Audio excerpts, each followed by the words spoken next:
ओम तव कथामृतं तप्तजीवनं कविभिरीडितं कल्मषापहं श्रवणमङ्गलं श्रीमदाततं भुवि गृह्णन्ति ये ভুরিদা জনাঃ।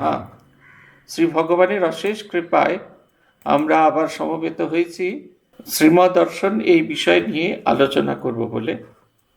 আমরা যে অধ্যায়টি পড়ছিলাম সে অধ্যায়ের নাম হচ্ছে জীবে দয়া নয় শিবজ্ঞানে সেবা। শ্রীরামকৃষ্ণদেবের অন্যতম পার্ষদ শ্রীম আমাদের গতদিন আমরা দেখেছি তিনি আলোচনা করছেন যে দৈবাসুর সম্পত্তি বিভাগ যোগ গীতার এই অধ্যায়টি থেকে তিনি আলোচনা করছেন, দৈবী গুণের কথা বলছেন। যেখানে আমরা শেষ করেছিলাম সেখানে ঠাকুরের একটি অপূর্ব অভিব্যক্তি প্রকাশিত হয়েছিল। সেখানে ঠাকুর বলছেন যে আমার চিন্তা, ঠাকুর অন্তরঙ্গদের বলতেন আমার চিন্তা করলেই হবে। তিনি বলেছিলেন আমার চিন্তা যে করবে আমার ঐশ্বর্য লাভ করবে, পিতার ঐশ্বর্য যেমন পুত্র লাভ করবে। জ্ঞান, ভক্তি, বিবেক, বৈরাগ্য, প্রেম, শান্তি, মহাভাব, সমাধি এসব তার ঐশ্বর্য। এইগুলো হচ্ছে ভগবানের ঐশ্বর্য। এই ভগবানের ঐশ্বর্য লাভ করবে এবং যত আমরা এইগুলিকে করতে পারবো ততই আমাদের খুব সহজে ভগবত প্রাপ্তি হবে। তিনি বলছেন আমরা তারপরের অংশ থেকে শুরু করব। দেহবুদ্ধির অপর নাম হচ্ছে বিষয় বাসনা। বিষয় বাসনা মানে রূপ, রস, গন্ধ, শব্দ, স্পর্শ, এই সংসার ভোগ করবার ইচ্ছা। মন থেকে এই বাসনা যেতে পারে কেবলমাত্র তার কৃপায়। ব্রহ্মা অত বড় শক্তিশালী পুরুষ, তারও মন থেকে সম্পূর্ণভাবে বিষয় বাসনা ত্যাগ হয়নি। কর্মকাণ্ড থাকলে এসব হয়, কর্মকাণ্ডে থাকলে এসব হয়। বিষয় বাসনা থেকে বেরিয়ে আসাটা খুব সহজ জিনিস নয়। এটা সহজে হয় না, মুখে যতটাই বলা হোক না কেন। কোনখান দিয়ে অসত্য গাছের ফুকরির মতো কেটে দেওয়া হলো, আবার কোনখান দিয়ে সেটা বেরিয়ে আসবে আমরা সেটা অনুভব করতে পারি না। তাই বলছেন বিষয় বাসনা হচ্ছে দেহবুদ্ধির অপর নাম। আমাদের দেহের প্রতি ভালোবাসা, আমায় দেখতে সুন্দর হবে, আমার ভীষণ রকমের, আমি কথাবার্তা যখন বলবো আমার চেহারার ভেতর একটা লালিত্য লাবণ্য ঝরে পড়বে, গন্ধ হবে, শব্দের প্রতি, স্পর্শের প্রতি, এরকম হ্যান্ডশেক করেছি, সেই যে স্পর্শ, সেই স্পর্শের প্রতি এক ধরনের আনন্দ আমাদের সব কিছুতেই, এই জগৎ সংসারের সব কিছুর ভেতরে আমরা পেতে চাই। উইন্ডো শপিং হচ্ছে বিষয় বাসনার সবচেয়ে ভালো অনুভূতি। আমরা দেখতাম আগে যখন স্কুল ফিরতাম, আমি তো কলেজ স্ট্রিটের এখানে পড়াশোনা করেছি স্কুলে, আমরা যখন ফিরতাম দেখতাম যে বেনারসির দোকানগুলো আছে, Indian silk house, Mohinimohan Kanjilal, এইসব দোকানগুলো আছে। হাঁ করে দাঁড়িয়ে দাঁড়িয়ে প্রেসিডেন্সি কলেজের মেয়েরা বেরিয়ে এসে দেখতেন, শাড়ি দেখতেন, হাঁ করে দাঁড়িয়ে দাঁড়িয়ে দেখছেন, ভুলেই গেছেন, হাঁ করে তাকিয়ে আছেন। কিংবা যখন হাতিবাগান দিয়ে যেতাম তখন দেখতাম ওই যে বড় বড় দোকানগুলো আছে সেইখানেও তাদের দেখেছি। এই যে উইন্ডো শপিং শুধু মেয়েরা নয়, ছেলেরাও দেখেন। এখনই আপনারা রেগে যাবেন যে ছেলেরা দেখেন, ছেলেরাও দেখে। এই যে হাঁ করে দেখা জিনিসটাকে আমার বিষয় বাসনা, আমার হাতের ক্ষমতার বাইরে, কিন্তু তার প্রতি আমার আকর্ষণ। আমার ছখানা প্যান্ট আছে, আর একটা প্যান্টও আমার দরকার নয় অতিরিক্ত। আমার একটা দিন বিশ্রামের দিন, সেদিনকে ওই রকম ভালো প্যান্ট না হলেও চলবে, কিন্তু আমাদের ভীষণ আকর্ষণ আরেকটা জিনিস, আরেকটা জিনিস, আরেকটা জিনিস, একটার পর একটা জিনিস আমরা জোগাড় করে যাই। এবং এই জোগাড় করবার জন্য যে পরিমাণ পরিশ্রম করতে হয়, সেই পরিশ্রম করতে গিয়ে আমরা ঈশ্বর চিন্তা, ঈশ্বর ভাবনা এটি যথেষ্ট পরিমাণে করতে পারি না। তাই বলছেন ব্রহ্মার মতো অত বড় শক্তিশালী পুরুষ, তারও মন সম্পূর্ণভাবে বিষয় বাসনা ত্যাগ হয় নাই। কর্মকাণ্ডে থাকলে এসব হয়, এটা একবারে খুব ঠিক কথা। কারণ আপনি একটা কাজ করবেন, তার সাফল্যে উৎসাহিত হয়ে পরে আরেকটা কাজ করবেন। আমার নিজের জীবনের অভিজ্ঞতা থেকে আপনাকে বলতে পারি, একটা ছোট্ট টয়লেট ব্লক তৈরি করেছিলাম, সেটা যখন খুব ভালো হলো সবাই বললো কি সুন্দর কি সুন্দর, মনসাদ্বীপে আপনি একবার প্লাবন এনে দিলেন। তারপর ডিসপেন্সারি বিল্ডিং হলো। ডিসপেন্সারি বিল্ডিংয়ে গ্রামের লোকেরা কি প্রশংসা করতে থাকলো। তারপরে ডিসপেন্সারি বিল্ডিং, বুক সেলস কাউন্টার এসব হয়ে যাওয়ার পর মনে হলো একটু অফিসটা ভালো অফিস হবে, ভালো অফিস হলো। তারপরে বুঝতে পারছি আমি প্রত্যেকটা একটু একটু করে যেন জড়িয়ে পড়ছি। তারপরে স্কুল চালু করে দিয়েছি, স্কুল তা ছাড়তে পারছি না, ছেড়ে দে মা, খেতে পাচ্ছি মতো অবস্থা। প্রতিদিন ছোটাছুটি করা, প্রতিদিন এইরকম নানা ঝামেলা করা, তারপরে সেটাও হয়ে গেল। তারপরে মনে হচ্ছে এবার যেন ছেড়ে যাবে, কিন্তু ছাড়ছে না। এ করে ফেলেছে বিষয় বাসনা। তখন আবার আরেকটা জিনিস, সেটা হচ্ছে রান্নাঘর তৈরি করতে শুরু করে দিলাম। একটা আরেকটার সঙ্গে আরেকটা, আরেকটার সঙ্গে আরেকটা, একটার সঙ্গে অন্য। আমি কারোর উদাহরণ দিতে পারছি না। ঠাকুর মাস্টারমশাই বলছেন, আমি আমার নিজের জীবন দিয়ে উদাহরণ দিয়ে বলতে পারি। এটা একেবারে খুব সত্যি। তারপরে যারা বেড়াতে আসতেন, এই যে গার্গী দিয়ে, উর্মি দিয়ে সব বেড়াতে আসতেন, এরা এসে মাছ কি সুন্দর ব্যবস্থা, একেবারে এত বড় হয়ে যাচ্ছে ছাতি, মানে তাহলে একটু কিছু করা দরকার। এত লোক প্রশংসা করছে, তার মানে ভালো কাজ করছি।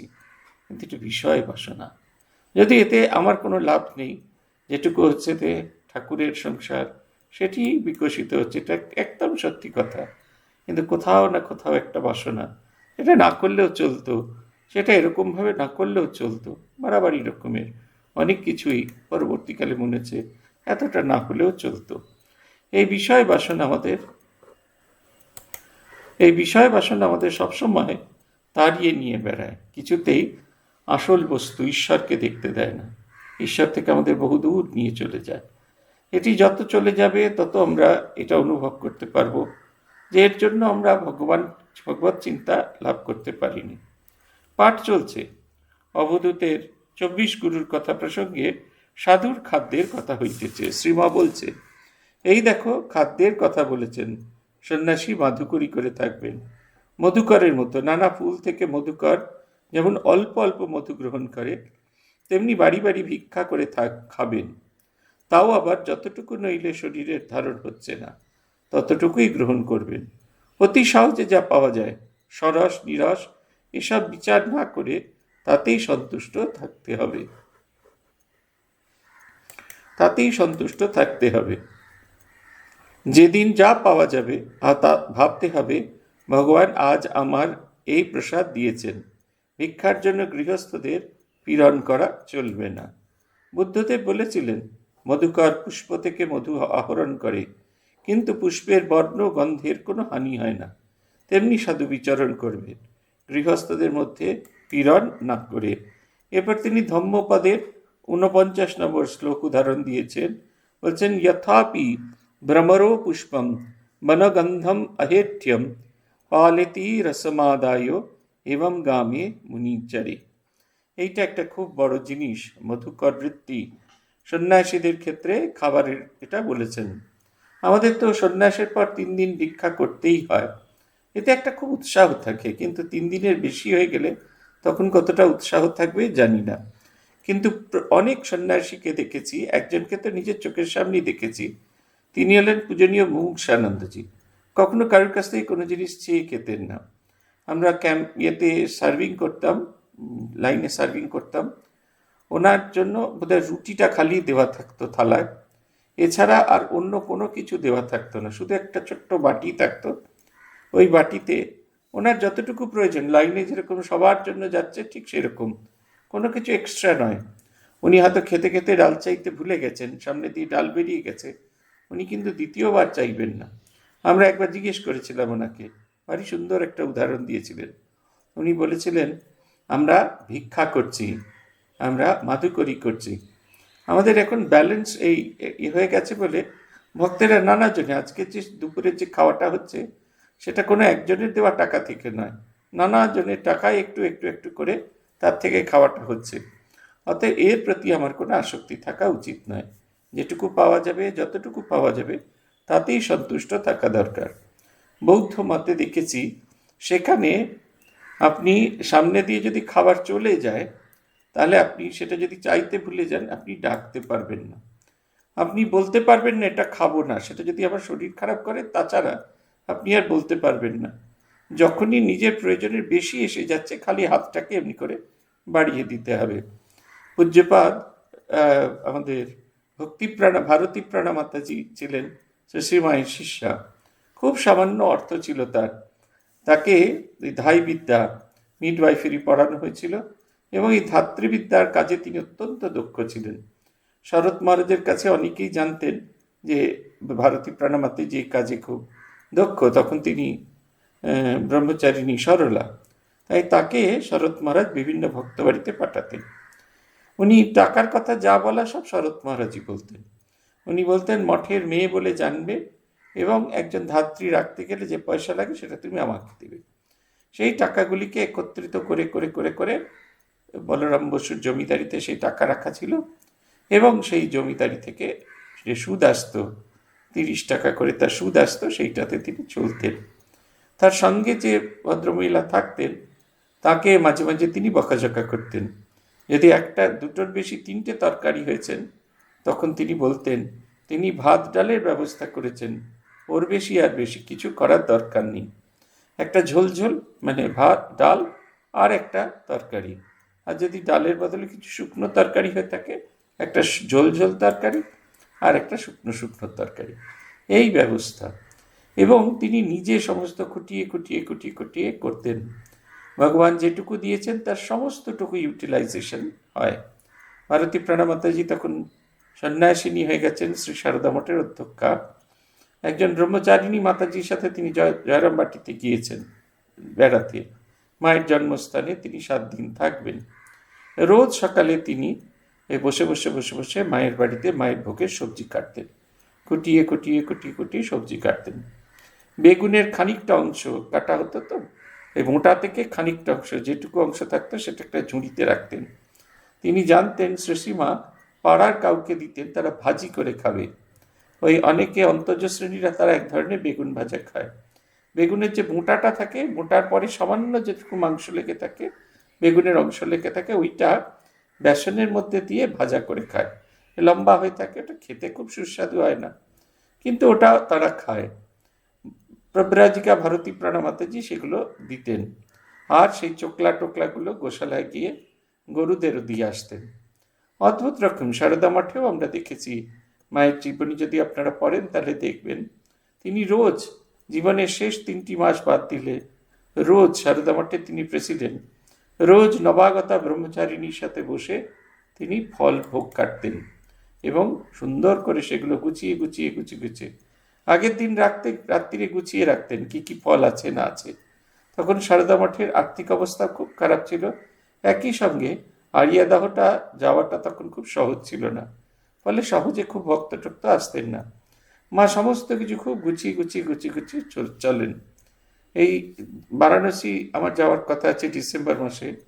আমার দূর থেকে হলেও একবার দেখার ইচ্ছা আছে রবিরাজিকা ভারতী প্রাণা মাতাজি সেই ঘরটা যেখানে তিনি থাকতেন। এখন তো সেটা সারদা মঠের কেন্দ্র হয়ে গেছে, আমরা রামকৃষ্ণ মিশনের সন্ন্যাসীরা যেতে পারি না, কিন্তু আমার খুব ইচ্ছা আছে দূর থেকে হলেও সেই জায়গাটা দেখে আসার। এত শুনেছি, এত লীলা, এত তপশ্চর্যার স্থান, সেই স্থানও দেখা ভালো, সেই স্থান দেখলেও খুব আরাম হবে। আপনারা যারা কনখলে গিয়েছেন, যদি কখনো সুযোগ হয় দেখবেন, বিল্লকেশ্বর শিবের পাশ দিয়ে একটি গলি আছে, সেই রাস্তা দিয়ে যদি এগিয়ে যান দেখবেন নদীকাতের পাশে দেবী অপর্ণার তপস্যা স্থল।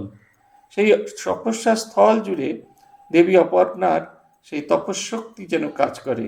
সেইখানে গেলে অদ্ভুত এক বৈরাগ্য হয়, মনে হয় কথাবার্তা সব বন্ধ করে দিয়ে সেই শুকনো গিরি খাতে, সে নদী খাতের পাশে বসে জপ ধ্যান সাধন ভজন প্রার্থনা করি, এমন একটা সুন্দর ভাব আছে। এইসব জায়গাকে চিন্তা করে সাধন ভজন প্রার্থনা করতে হয়। তিনি বলছেন কিরকম ভাবে নেবে, ভ্রমর যেরকম ফুলেতে এসে বসেছে, ফুল থেকে মধু আহরণ করেছে, কিন্তু সে ফুলের সব মধুটুকু আহরণ করল না, একটু তার প্রয়োজন মতো একটু আহরণ করে আবার আরেকটি ফুলে গেল, আবার তার মধুভাণ্ডে গেল, সেটাকে পৌঁছে দিয়ে আবার আরেকটি ফুলে গেল। এই করে করে 5 ফুল 7 ফুলের মধ্যে থেকে সেই মধু নিয়ে এসে তার মধুভাণ্ডটিকে পূর্ণ করল। সাধুদেরও তাই, আমরা যখন মাধুকরী করতে যাই 1 বাড়ি 3 বাড়ি 5 বাড়ি 7 বাড়ি, এই বিভিন্ন বাড়ি থেকে ভিক্ষা করতে করতে নিয়ে আসি। তারপর তার থেকে ফিরে এসে তার অগ্রভাগ ঠাকুরকে দেওয়া হয়, তারপরে দ্বিতীয় ভাগ দেওয়া হয় সন্ন্যাস গুরুকে, তৃতীয় ভাগ দেওয়া হয় যে সেই সব সন্ন্যাসীদের জন্য যাদের বয়স হয়ে গেছে, যারা ভিক্ষা করতে যেতে পারেন না তাদের জন্য, এবং চতুর্থ ভাগ নিজের জন্য। আমরা যখন খেতে বসি বাড়ি মজা লাগে, ভাতের সঙ্গে মুড়ি জুড়ে গেছে একসাথে, তার মধ্যে কেউ ডাল দিয়েছিল, সেই ডালগুলো শুকনো শুকনো হয়ে লেগে আছে, কোথাও আলু পোস্তর তরকারি, কোথায় আলু পোস্তের বড়া, কোথায় ধোঁকার একটা তরকারি, কোথাও তার থেকে জল বেরিয়ে গেছে, কিংবা চমচম সেই এটার সাথে মিশে নোনতা চমচমে রূপান্তরিত হয়েছে। কিন্তু খুব আনন্দ, মেঝের ওপর সেই কাপড়টা বিছিয়ে সাফিটা বিছিয়ে খাওয়া। এই ভাবটা যদি আমরা জীবনের সব ক্ষেত্রে প্রয়োগ করতে পারি আত্মসংযমভাবে, এবং এই আহার সংযমের আমাদের জীবনে আসবে। আহার সংযমের প্রয়োজনীয়তা কেন, সে বিষয়ে শ্রীমা এখন বলছেন খাদ্য বিষয়ে এত সংযমের কথা কেন বলেছেন? কারণ রসনা জয় না হলে ইন্দ্রিয় সংযম হয় না। রসনাকে বশে আনতে পারলে অন্য সব ইন্দ্রিয় আপনিই বসে আসে। জিতম সর্বম জিতে রসে। ঠাকুর বলতেন সংসার করলে মনের বাজে খরচ হয়ে যায়, কিন্তু যদি কেউ বৈরাগ্য করে, সর্বস্ব তাকে অর্পণ করে, তবে সেই ক্ষতিপূরণ হতে পারে। বৈরাগ্য মানে ঈশ্বরে অনুরাগ, বিষয় আর সংসারে বিরাগ। উদ্ধবকে সেজন্য বললেন সংসার ত্যাগ করে আমার চিন্তা করো। রসনা জয়ের প্রয়োজন আছে এই কারণে যে রসনাকে জয় করতে পেরেছে তার সমস্ত কিছু জয় হয়ে যায়। পূজ্যপাদ ভূতেশানন্দজি মহারাজকে দেখেছি, অনেকে অনেক রকমের খাবার নিয়ে আসতো। তাকে জিজ্ঞেস করতেন, কেউ কেউ বলতেন বাবা আপনার জন্য আজকে এইটি করে এসছি, দুধ লাউ করে নিচ্ছি, আপনি বাবা খাবেন। মহারাজ বলতেন ওদের বলো, ওরা যদি দেয় খাবো, কোনো রকম কিছু নেই। উনি যেটা খেতেন সেটা আপনারা দেখলে খুব হতবাক হয়ে যাবেন। রঙ্গনাথানজিকেও একই জিনিস দেখেছি। রঙ্গনাথান যেহেতু মাছ খেতেন না, তাই তাতে মাছ থাকতো না। মহারাজের এতে একটু মাছ থাকতো, ছানা থাকতো, ভাত ডাল তরকারি সব সবজি টবজি থাকতো, তারপরে সেটা একটা পেস্ট করে দেওয়া হতো। সেটা যে কি অখাদ্য খেতে আমি নিজে খেয়ে দেখেছি, কি অখাদ্য খেতে, কিন্তু মহারাজকে দেখেছি সেইটা একবারে চেটে চেটে এমন করে খেতেন যেন কি সুস্বাদু খাবার খাচ্ছেন। পূজনীয় সুহিতানন্দজি মহারাজকে দেখেছি, উনি যে খাবার খান তাতে কোথাও মশলাও থাকে না, তাতে কোথাও তেল থাকে না, কি বিচ্ছিরি খাবার, কিন্তু উনি অম্লান বদনে সেটি খান। জলেতে সবজি সেদ্ধ করে সেগুলোকে একত্রিত করে দেওয়া, কোনো তেল নেই, তাতে কোথাও কোনো লবণ নেই, কিচ্ছু নেই, বিস্বাদ সে খাবার। মহারাজ কিন্তু অম্লান বদনে সেই খাবার দিনের পর দিন খেয়ে যাচ্ছেন, 3 বেলা, সকালেও খান, দুপুরেও খান, রাত্রিরেও খান। কোনোটাতে কিচ্ছু অ্যাডেড কিচ্ছু নেই, না অ্যাডেড সুগার আছে, না অ্যাডেড সল্ট আছে, কিচ্ছু নেই। ওই একরকমভাবে, আর এক ফোঁটা তেলও নেই। লোকে 1 চামচ তেল দিয়েও রান্না করে, মহারাজের খাবারে কোনো 1 ফোঁটাও নেই। সমস্ত সবজি সেদ্ধ করা, সেদ্ধ করে ওনাকে দেওয়া হয়ে থাকে, সেইটার মধ্যে সেদ্ধ ভাত মিশিয়ে কি সুন্দর করে উনি খেতে থাকেন। এটা একটা অপূর্ব সংসারে বলছেন যে রসনা যদি জয় করতে পারে তাহলে মানুষ এই জগৎ সংসারের সব কিছুকে সে জয় করে নিতে পারে। সংসার করলে মনের বাজে খরচ হয়ে যায়। মনের বাজে খরচ মানে বিষয় চিন্তা করতে হয়, আর বিষয় চিন্তা করলে সবটুকু মন ভগবানকে দেওয়া যায় না। তখন সেই বিষয়বস্তুর জন্য চিন্তা ভাবনা করতে হয়, আর বিষয়বস্তু তৎপ্রাপ্তির জন্য যখন আমরা চিন্তা ভাবনা করি তখন আমাদের যথেষ্ট পরিমাণ ঈশ্বর চিন্তা হয় না, এটা হচ্ছে কথা। এবং ঈশ্বর চিন্তা হয় না বলে ঈশ্বরের প্রতি সেই রকম ভালোবাসা, সেই রকম অনুরাগ আসে না। এটা আমাদের খুব প্রয়োজন আছে। বলছেন সংসারে থাকবে, কিন্তু কিরমভাবে থাকবে না সমস্ত কিছু মন প্রাণ সমস্ত কিছু ভগবানে অর্পণ করে থাকবে। এই সংসারের মালিক আমি নই। আমাদের রোজ ক্লাস করেন একজন দিদিমণি, তার বাড়িতে প্রব্রাজিকা শ্রদ্ধা প্রাণা মাতাজি গিয়েছিলেন, নতুন তৈরি বাড়ি, সেখানে মাতাজি গিয়েছিলেন। ঠাকুরকে পূজা অর্ঘ্য দিয়ে তারপরে একটু প্রসাদ পেয়ে যখন মাতাজি ফিরে যাচ্ছেন, তাকে ডেকে তিনি বলছেন দেখো বাড়িটা ঠাকুর মায়ের, কিন্তু তুমি নিয়ম করে রেন্ট দিয়ে যাবে, তুমি নিয়ম করে ভাড়া দিয়ে যাবে। ভাড়াটা কি না জপ ধ্যান সাধন ভজন প্রার্থনা, এইটা নিয়মিত করে যাওয়া। এই বাড়ি তার, এ সমস্ত কিছু তার, আমি আমার ইচ্ছা মতো এতটুকু বদলাতে পারি না। পূজনীয় মাধবানন্দজি মহারাজ গিয়েছেন পাটনাতে গিয়ে তিনি দেখলেন বেদান্তানন্দজি আগে আশ্রমের সীমানাটা যেখানে ছিল তার থেকে 3 ফুট ভেতরে করা হয়েছে। মাধবানজি সব দিকে দৃষ্টি ছিল। তিনি জিজ্ঞাসা করলেন বেদান্তানন্দজিকে, এই কাজটা তুমি কি কেন করলে? বলছে পাশে যেটা ছিল তার থেকে ঝামেলার হাত থেকে রক্ষা করার জন্য।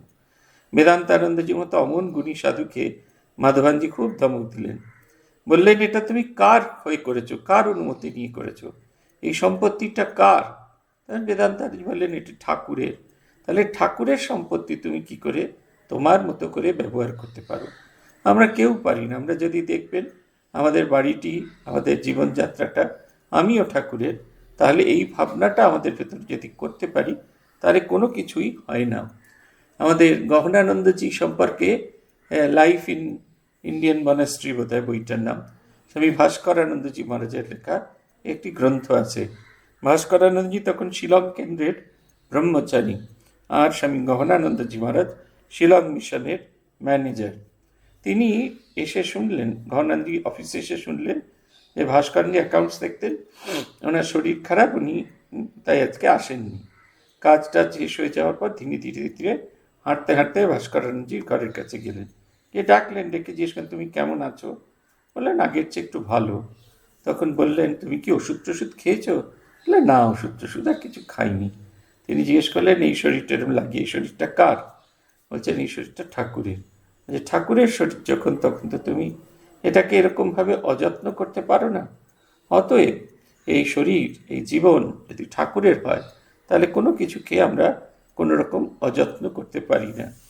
পূজনীয় প্রেসিডেন্ট মহারাজকে দেখেছি, জ্যোতিষারণজি বলে গেছিলেন যদি এই জীবনকে উৎসর্গ করে থাকো ঠাকুরের জন্য, তাহলে সমস্ত এই শরীরটিকেও সুস্থ রাখতে হবে ঠাকুরের কাজ করার জন্য। এই 97+ বয়স, এখনও রোজ প্রেসিডেন্ট মহারাজ 1 ঘন্টা করে ব্যায়াম করেন। এই যে সূর্য প্রণাম সেটি করেন এবং আরও অন্যান্য কিছু ব্যায়াম করেন, যেহেতু এইগুলি ঠাকুরের কাজ। দীর্ঘ সময় সারাদিন মহারাজ জপ ধ্যান করার সময় পান না। ভোরবেলা যা জপ করেন আর মধ্যরাত্রিরে বসে জপ করেন, কিন্তু জপ করতে তার গুরু বলে গেছেন জপ করলে ঠাকুর প্রীত হন।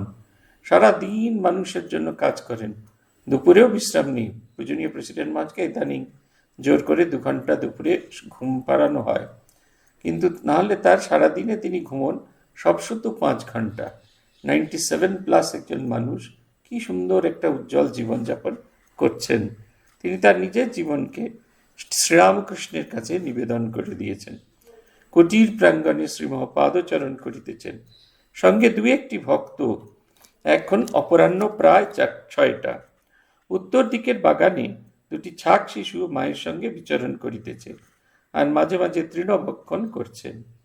শ্রীম ভক্তদের প্রতি দেখো, এরা মার পেট থেকে বের হয়ে দুধ খেয়েছে, এখন হয়তো মাসখানেক বয়স, মার সঙ্গে সঙ্গে চড়তে শিখেছে, ঘাস খাচ্ছে। খাওয়া কেবল খাওয়া, এ পশুর কর্ম। মনুষ্য জীবনের উদ্দেশ্য ঈশ্বর দর্শন। খাওয়া ভিন্ন, আর যখন আমরা কোনো কিছুর দিকে নজর দিই না, আত্মিক উন্নতির দিকে নজর দিই না, জানতে হবে এটা অবশ্যই পশুর জীবন যাপন করি। এই আমাদের এই ফেসবুকে মুখপুস্তিকায় একজন দিদিমণি আসেন, তিনি অন্য একটি ভাব, একটি সম্প্রদায়ের কাছ থেকে দীক্ষিত, এবং সেই অনুযায়ী তিনি মনে করেন জগৎ সংসারে যারা একাদশী করে না, যারা এই খাবার খায় না, ওই খাবার খায় না, সেই খাবার খায় না, তারা আদতে মানুষই নয়, তারা আদতে ভগবান থেকে বহু দূরে চলে গেছেন। তার যতগুলো ভিডিও আছে সব ভিডিওতেই কি খাবেন, একাদশীতে কি খাবেন, কতটা কিনোয়া সিড নিতে হবে, আলুর কি করে পাস্তা তৈরি হয়, তারপরে এইসব নানা রকমের যে বিষ্ণুভোগ হ্যানা তারা শুধু রান্না করার প্রসেস দেখিয়ে চলেছেন। কোথাও এতটুকু এই ভগবানের কথা বলা নেই।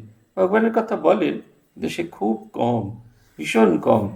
ভগবানের জন্য নিজেকে উৎসর্গ করতে হবে, মন প্রাণ উজাড় করে ভগবানের কথা বলতে হবে, ভগবানের কথা ভাবতে হবে, ভগবানের চিন্তা করতে হবে। বিরাট সংসার এটি ভগবানের, এটি ভেবে নিজেকে উৎসর্গ করতে হবে। ভক্তগণ এইবার SP চ্যাটার্জির বিখ্যাত পুষ্পোদ্যান দেখিতে যাইবেন। ওই উদ্যান হইতে ফুলের তোড়া কখনো কখনো ভাইসরয়ের জন্য পাঠানো হয়।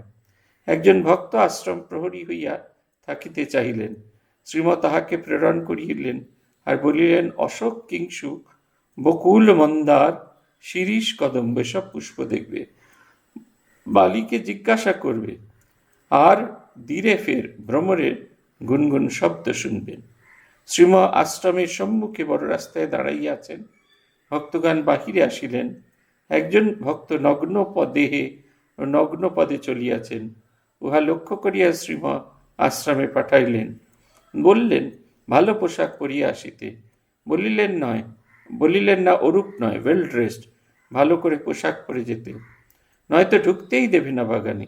যে যেমন লোক তার কাছে তেমনভাবে যেতে হয়, তবে কার্য শীঘ্র হয়। রাজসিক লোকের কাছে রাজসিকভাবে যেতে হয়। সবাইকে পাঠালেন, শুধু এইটি ছাড়লেন না, এইগুলি পুষ্পগুলো দেখতে বললেন। অশোক, কিংশুক, বকুল, মন্দার পুষ্প। মন্দার পুষ্প সাধারণত আমাদের এই অঞ্চলে পাওয়া যায় না। এটি উত্তর পূর্ব ভারতের পুষ্প, কিন্তু সেগুলো দেখতে বললেন। আর বললেন, যখন পুষ্পোদ্যান তখন গুনগুন করে ভ্রমর রব করবেন। এখানে নগ্ন শরীরে যাচ্ছেন মানে যথেষ্ট পোশাক না পরে খালি গায়ে যাওয়া। তিনি বললেন, ওরকম নয়, ভালো পোশাক আশাক জুতো টুতো পরে যেতে হবে। রাজসিক লোকের কাছে রাজসিকভাবে যাবে। এতক্ষণে সন্ধ্যা উত্তীর্ণ হইয়া গিয়াছে। ধ্যানান্তে শ্রীম ঠাকুর ঘরে বসিয়াছেন। পুলিন মিত্র আসিয়াছেন। তিনি দু একটি মায়ের নাম গাইয়া শুনাইতেছেন। আমার মা ত্বম হি তারা, তুমি ত্রিগুণ ধারা পরাৎপরা, মা ত্বম হি তারা। আমি জানি গো দীন দয়াময়ী, তুমি দুর্গমেতে দুঃখহারা। তুমি জলে, তুমি স্থলে, তুমি আদ্যমূলে গোমা। আছো সর্বঘটে, অর্ঘপুটে, সাকার আকার নিরাকারা। তুমি সন্ধ্যা, তুমি গায়ত্রী, তুমি জগদ্ধাত্রী গোমা, অকুলের ত্রাণকর্ত্রী, সদাশিবের মনোহরা। জগন্মাতার একটি ভারী সুন্দর গান। এই গান প্রথম গান যা শ্রীরামকৃষ্ণদেব নরেন্দ্রনাথকে শুনিয়েছিলেন। নরেন্দ্রনাথ এই গান সমস্ত রাত্রি ধরে জগন্মাতাকে শুনিয়েছিলেন। ঠাকুরের সে আনন্দ ধরে না। ঠাকুর যে আসছেন তাকেই বলছেন, নরেন কালী মেনেছে, জানো তো, নরেন কালী মেনেছে। এই বারবার এই কথা বলতে থাকলেন। এই গানটি অদ্ভুত। জগন্মাতার নানা রূপের কথা বলছেন। তুমি জলে, তুমি স্থলে, তুমি আত্মমূলে ঘুমা, আছো সর্বঘটের অর্ঘপুটে, সাকার আকার নিরাকারা। তুমি সব কিছুর মধ্যে আছো, প্রতিজন প্রতি ভাবনার মধ্যে আছো। তোমা ভিন্ন এই জগতের কোথাও কোনো আর কারুর কিছু অস্তিত্ব নেই। তুমি এই বিরাট জগৎকে তৈরি দিয়েছ, আমরা সবাই তোমারই মধ্যে। আর আমাদের নিয়ে তোমার সমগ্র জগৎ, তোমাকে আলাদা করে খুঁজে পাওয়া কঠিন। তুমি সন্ধ্যা, তুমি গায়ত্রী, তুমি জগদ্ধাত্রী গোমা, অকুলের ত্রাণকর্ত্রী, সদাশিবের মনোহরা। তুমি সন্ধ্যা, তুমি গায়ত্রী। এই সন্ধ্যাকালে যখন, মানে সন্ধ্যা অর্থাৎ এখানে সন্ধিক্ষণ বোঝাতে চাইছে। গায়ত্রী, গায়ত্রী সন্ধ্যা, গায়ত্রীতে লয় হয়। এই রকমভাবে বলছেন, তুমি জগদ্ধাত্রী, জগৎকে তুমি ধারণ করে রেখেছ। তুমি যদি ছেড়ে দাও তাহলে জগৎকে ধরে রাখা যায় না। এই যে আমরা আসন শুদ্ধির মন্ত্রটি বলি না, সে আসন শুদ্ধির মন্ত্রে ভারী সুন্দর একটি কথা আছে। পৃথিবী, যখন বিষ্ণুকে বলছেন, ঠিক যেরকমভাবে তুমি এই পৃথিবীকে ধরে রেখেছ, ঠিক তেমনিভাবে আমার এই আসনটিকেও ধরে রেখো, যাতে পূজা চলাকালীন কোনো বিঘ্ন এসে উপস্থিত না হয়, যাতে মন প্রাণ উজাড় করে আমি এই পূজাটা করতে পারি। বারাসাত মঠে তখন আমি 6 মাসের জন্য পূজারি হয়ে গিয়েছি। রোজ সকালে যখন পুজো করতে বসতাম, আসনটা কাঁপত। আমার খুব আনন্দ হতো, এই বোঝে কুণ্ডলিনী শক্তির জাগরণ হয়েছে। বেশ 5-6 দিন হয়ে গেল, আর এরকম কাঁপত। যখনই হৃদয় কমলা মধ্যে রাজিতম নির্বিকল্পম, বা ওই সময়ের আশেপাশে যে পুজো করতাম, তখনই শরীরটা খুব বেশি করে কাঁপত। তারপরে একটা সময় দেখা গেল একটু দেরি করে পুজোয় বসছি মানে সারাক্ষণই কাঁপছে। তারপরে ভান্ডারী মহারাজকে এসে বললাম, জানেন তো, আমার একটা আধ্যাত্মিক উন্নতি হচ্ছে। এখানে সত্যি সত্যি মহাপুরুষ মহারাজ বাবা যে সিদ্ধাসন রেখে গেছেন তার অস্তিত্ব আমি অনুভব করতে পারছি। মহারাজ জিজ্ঞেস করলেন, উনি অবাঙালি ছিলেন, উনি সবাইকে খোকা বলে ডাকতেন। হ্যাঁ, কেন খোকা, কি হয়েছে? তখন আমি বললাম, আমি পুজো করতে বসলে কাঁপে। উনি বললেন, আমি পুজো করতে বসলেও কাঁপে। আসলে পাশে তো ন্যাশনাল হাইওয়ে, ট্রাক যায়। ট্রাক যখন যেতে থাকে তখন ওই ট্রাকের কম্পনে তোমার আসনটাও কাঁপতে থাকে। পৃথিবীর কাছে প্রার্থনা, বিষ্ণুর কাছে প্রার্থনা করছেন, এই পৃথিবীকে তুমি যেরকমভাবে ধারণ করে রেখেছো, ঠিক সেই রকম আমি যতক্ষণ তোমার পূজা করব, তুমি আমাকে ধারণ করে রেখো। এই ভাবটি এইখানে রয়েছে। তুমি জগদ্ধাত্রী মা, তুমি জগৎকে ধারণ করে রেখেছো, তাই জগৎটি আছে। তুমি ছেড়ে দিলেই সব লাই পাবে। অকুলেরও ত্রাণ করছি, যে কোনো দিকে পথ খুঁজে পাচ্ছে না, তাকে তুমি হাত বাড়িয়ে তাকে ত্রাণ করো। সদা শিবের মনোহরা। শিব মানে হচ্ছে কল্যাণকারী শক্তি।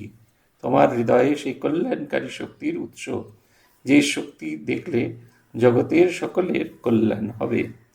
নিবিড় আধারে মাগো চমকে রূপরাশি, তাই যোগী ধ্যান ধরে হয়ে গিরি গুহাবাসী।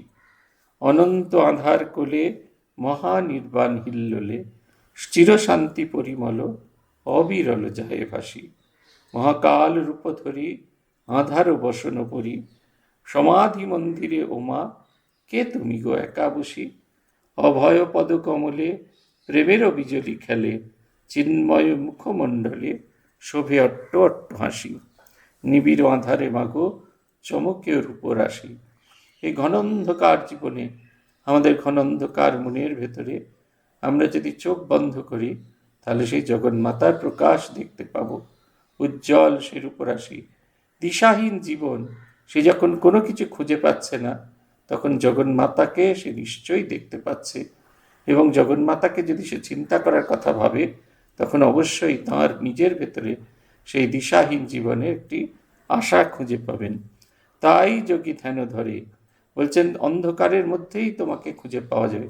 এই গুহাবাসী কথাটার অর্থ হচ্ছে হৃদয়ের মধ্যে। তাই যোগী ধ্যান ধরে হয়ে গিরি গুহাবাসী। এই দুটি অর্থ হচ্ছে, একটা হচ্ছে এই গুহার ভেতরে, গিরি গুহার ভেতরে বসে জপ ধ্যান করছেন, আর একটা হচ্ছে হৃদয় গুহার ভেতরে তোমার আবাহন করছেন, তোমার বন্দনা করছেন। অনন্ত আধার খালে মহানির্বাণ হিল্লোলে, চিরশান্তি পরিমল অবিরল যায় ভাসি। তোমাকে যত চিন্তা করতে হয় সেই গহনের ভেতরে, তার ভেতরে সে ডুবতে থাকে। সেই আনন্দে সে যেন তার ভেতরে ডুবে গেছে। চিরশান্তি, এমন এক শান্তি, এমন এক আনন্দ, যে আনন্দতে কোনো ছেদ নেই। মহাকাল রূপ ধরি আধার বসন পড়ি, সমাধি মন্দিরে ওকা উমা কে তুমি গো একা বসি। সে কালের রূপ ধারণ করে তুমি অন্ধকার ঘরে বসে আছো কেন? কার জন্য অপেক্ষা করছো মা গো? মা যে তার সন্তানের জন্য অপেক্ষা করছেন, যে দিশাহীন, যে পথ হারিয়েছে, যার কোনো দিশা সে খুঁজে পাচ্ছে না। অরূপানন্দজি মার যে শ্রুতি কথা আছে, অপরূপানন্দজি দেখছেন মা শুয়ে আছেন আর জপ করছেন। বলছেন, মা তুমি কি একটুও ঘুমাও না? মা বলছেন, কি করি বাবা, ওই আকুতির সঙ্গে এসে মন্ত্র নিয়ে যায়, দয়ায় মন্ত্র দিই, কিন্তু কেউ কই তো কিছু করে না গো, তাই নিজেই করি। আমরা আমাদের এইরকমই অবস্থা। মা যেন আমাদের হয়ে, সবার হয়ে যেন তিনি জপ ধ্যান সাধন ভজন করছেন। তাই তিনি একাকী বসে আছেন, জগতের কল্যাণের জন্য রত আছেন। অভয় পদ কমলে প্রেমেরও বিজলি খেলে, চিন্ময় মুখমণ্ডলে শোভে অট্ট অট্ট হাসি। তোমার সেই অভয় পদ, যে পদকে স্মরণ করলে এই জগতের কোনো ভীতি, কোনো ভয় আমাদের এসে স্পর্শ করে না। তার প্রতি যদি আমাদের ভালোবাসা হয়, সেই ভালোবাসা হলে তখন সেই ভালোবাসার আলোতে কীরকম বিজলির মতো, বিজলি কি সবসময় হয়? হঠাৎ হঠাৎ হয়। ঠিক সেই রকম তোমার প্রতি যখন আমার ভালোবাসা চরমতম অবস্থায় এসে পৌঁছয়, তখন তোমার মনের ভিতরে, তোমার মুখমণ্ডলে সে অপূর্ব অট্টহাসি শুনি। অট্টহাসি দেখলে তো আমাদের, অট্টহাসি শুনলে তো আমাদের প্রাণ ঠান্ডা হয়ে যায়। মা একবার সেই রকম অট্টহাসি হেসেছিলেন। গোলাপ মা, যোগীন মা এসে, গোলাপ মা এসে মাকে বলেছিলেন, মা সংবর, মা সংবর, মা সংবর। হাসছিলেন, ভাল সাধারণের মতো হাসছিলেন। ক্রমে হাসি যেন গম্ভীর হতে থাকলো, তারপর অট্টহাস্য হতে থাকলো। মাকে এসে বললেন, মা সম্বর, মা সম্বর। জগন্মাতার এই হাসির ভেতরে যেন অদ্ভুত, সেই অট্ট হাসির মধ্যে যেন অদ্ভুত এক আনন্দ লুকিয়ে আছে। গানের পরে শ্রী শ্রী কথামৃত পাঠ হইতে লাগিল। মনির গুরুগৃহে বাস, জগবন্ধু পড়িতেছেন, ঠাকুর সমাধিস্থ হইতেছেন, বলিতেছেন, আমি এসেছি, আমি এসেছি। শ্রীমা বলছেন, অর্থাৎ যিনি বাক্য মনাতীত, অখণ্ড সচ্চিদানন্দ, তিনি শ্রীরামকৃষ্ণ রূপ ধারণ করে অবতীর্ণ হয়েছেন। ঠাকুর ঝাউতলায় দাঁড়িয়ে আছেন, সম্মুখে গঙ্গা। মণিকে বলিতেছেন তিনি অবতার হয়ে জ্ঞান ভক্তি শিক্ষা দেন। অবতার যেন তার নিজের কথা বলছেন। এই অধ্যায় শেষ হচ্ছে 19 চৈত্র 1329 সাল 2 এপ্রিল 1923 খ্রিস্টাব্দ সোমবার, কৃষ্ণা প্রতিপদ তিথি। বলছেন দ্বাবিংশ অধ্যায়, কবি ও দার্শনিকদের গন্তব্যস্থল 1। মিহিজামাশ্রম, নিত্য পূজা ও ধ্যানাদি শেষ হইয়াছে। এখন সকাল 9:30। শ্রীম গীতা পাঠ করিতেছেন। দ্বিতীয় অধ্যায়, স্থিতপ্রজ্ঞের লক্ষণ। প্রজহাতি যদা কামান সর্বান পার্থ মনোগতান আত্মনেবাত্মনা তুষ্ট স্থিতপ্রজ্ঞ তদুচ্যতে। ইনি নিজেতেই নিজে তুষ্ট, যার আর অন্য কোনো রকমের হয় না, যার অন্য কর্মের বৃত্তি তৈরি হয় না, যিনি নিজেতেই নিজে তুষ্ট, তাকে তিনি স্থিতপ্রজ্ঞ, স্থিতদি বলছেন। শ্রীমা বলছেন যার ব্রহ্মানন্দ লাভ হয়েছে তার বুদ্ধি স্থির, অন্য সব অস্থির বুদ্ধি। স্থিতপ্রজ্ঞ মানে যার মন অন্য বিষয়ে যায় না, একমাত্র ঈশ্বরে মগ্ন। আত্মারাম আত্মকাম যিনি, যেমন নারদ, সুখদেব, নিজের মধ্যে আনন্দে ভরপুর হয়ে আছেন।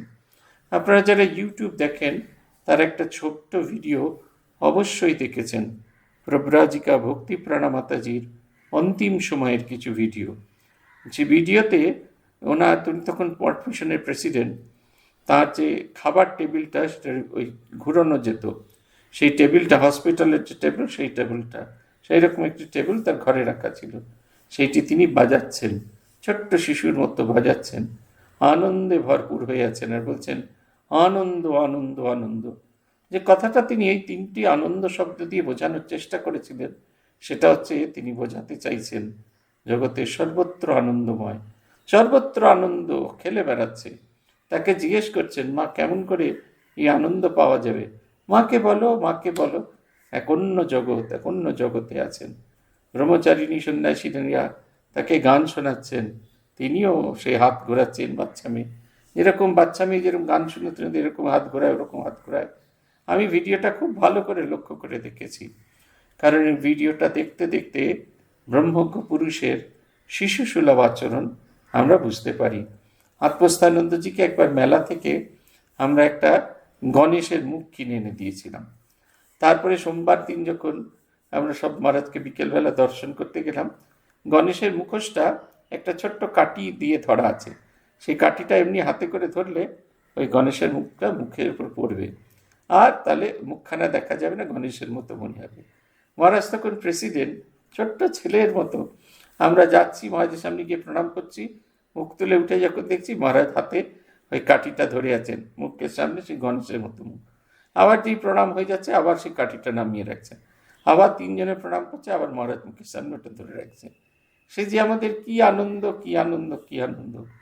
একটা সেই খেলনা পাওয়া যায়, তাতে চাবি লাগিয়ে দিলে সেই পুতুলটা ডিগবাজি খেতে থাকে।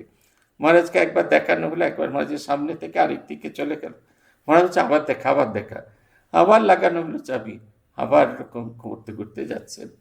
এই জগৎ সংসারের কোনো কিছু তাকে যেন স্পর্শ করছে না। কি আনন্দ, আনন্দে ভরপুর হয়ে আছেন। ঈশ্বরের আনন্দ ছাড়া আর অন্য কোনো কিছু হচ্ছে না। মহারাজ ফিরে এলেন হাসপাতাল থেকে। মহারাজের মন্দিরে যাওয়া বন্ধ, কারণ মহারাজের একটা ছোট্ট অপারেশন হয়েছে, সেটা মন্দিরে যেতে গেলে এই নিচু হতে গেলে মহারাজের লাগবে। মহারাজ বাচ্চা ছেলের মতো সবাইকে বলছে একটু বলো না, একটু বলো না, একটু বলো না। আমি সন্ধেবেলা গেছি, আমাকে ধরেছেন, হাত ধরেছেন, যে তুই তাপসকে গিয়ে বল। আমি বললাম না, আমি বললে হবে না।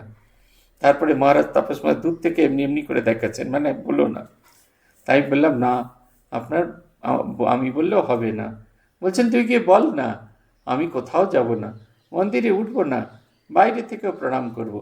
তাই আমি বললাম যে গাড়িতে যে উঠবেন নামবেন এতে আপনার কষ্ট হবে। বাচ্চা ছেলে যেরকম ঠোঁট ফুলিয়ে বসে থাকে সেরকম বলছেন। ধুর, তাহলে মঠে এসে কি লাভ হলো? মন্দিরেই যদি যেতে না পারলুম, তাহলে তো সারদাপীঠেই এই সেবা প্রতিষ্ঠায় থাকতে পারতুম, এখানে কি করতে এলো?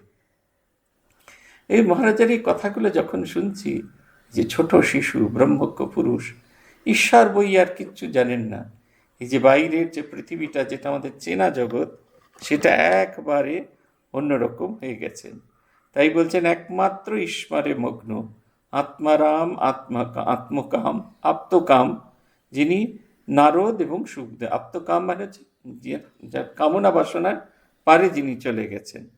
কচ্ছপের যেমন হাত পা একবার প্রবেশ করলে বের করবে না, কেটে টুকরো টুকরো করো তবুও বের করবে না, তেমনি ব্রহ্মজ্ঞ ব্যক্তি তার মন বুদ্ধি ইন্দ্রিয় সব ঈশ্বরে লীন, বিষয় কিছুতেই গ্রহণ করবে না। সে এই যে চেষ্টা করেন তা নয়, মন থেকে বিষয় রূপ রস গন্ধ কোনো কিছুই স্পর্শ আপনি খসে পড়ে যায়। যেমন যোগ, ওপর থেকে একটু চুন ফেলে দাও, একটু লবণ দিলেও হয়, চুন ফেলে দাও আপনি খসে যাবে। এও ঠিক তেমনি। কি সুন্দর উদাহরণটা! কচ্ছপের আরেকটি দৃষ্টান্ত ঠাকুর দিয়েছিলেন। নিজে থাকে জলে কিন্তু ডিম পড়ে থাকে আড়ায়, মনটি ডিমে। সংসারী লোকও কচ্ছপের মতো থাকবে, সব মন ডিমে অর্থাৎ ঈশ্বরের দিকে রাখবে। সংসারে সকলের সঙ্গে থাকবে, দেখবে, দেখাবে তারা যেন কত আপনার, কিন্তু অন্তরে জানবে কেউ আমার আপনার নয়, এক ঈশ্বর শুধু আপনার। ঠাকুর বলতেন ক্ষোভ দুঃখ গেলেই আনন্দ, বাসনা থাকতে থাকতে ক্ষোভ দুঃখ যায় না, তাই বাসনা ত্যাগই যথার্থ সত্ত্বত্যাগ। তাঁর কৃপায় তার দর্শন হলে এ ভাব যায়। না খেয়ে শরীর শুকিয়ে রাখো, এতে বাসনা শুকাবে না, এতে কোনো লাভ হবে না, মাথা বাসনা গেলে তবে শান্তি। আমার মনে আছে একবার একটি খুব সুন্দর উদাহরণ আমাদের একজন আচার্য দিয়েছিলেন। একজন ভিখারি ভিক্ষা পেতে এসেছে, সন্ন্যাসী ভিক্ষা পেতে এসছে। তিনি এবং তার শিষ্যরা যখন খাবার দেওয়া হয়েছে, বলছেন যে কিছু একটু ঘি আছে কি? তখন বাড়িতে কোথাও ঘি নেই, শুধু ঘৃত পাত্রটা আছে। সন্ন্যাসী দেখলেন, এমনি এমনি এমনি করে ঘিটা দেখলেন, তারপরে বললেন এটাকে একটু সূর্যের আলোতে রাখা যাবে? তারপরে সেটা সূর্যের আলোতে রাখা হলো। তারপরে দেখা গেল সেই গাতে যে ঘিগুলো জমেছিল সেগুলো সব গলে গলে গিয়ে এত ঘি হলো, সকলকে এক চামচ করে দেওয়া গেল। তিনি বলছেন ঠিক ওরকমভাবে বাসনা ওই শক্ত হয়ে লুকিয়ে বসে থাকে, তাকে সাধনার উত্তাপে উত্তপ্ত করলে তবে সেটা গলে যায়, তখন সেটা ব্যবহার করে ফাঁকা করে দিতে হয়। ফাঁকা পাত্র, ঘি ঘৃত পাত্র যেটি, সেটি ফাঁকা, কিন্তু তার ভেতরেই কত জিনিস লুকিয়ে আছে। আজ এই পর্যন্ত। ওম প্রণতানাম প্রসীদত্বম দেবী বিশ্বার্তিহারিণী त्रैलोक्यवासिनामिड्डे लोकानां वरदा भव। ओम शांति ओम शांति ओम शांति। हरि ओम तत्सत। श्री रामकृष्णार्पणमस्तु।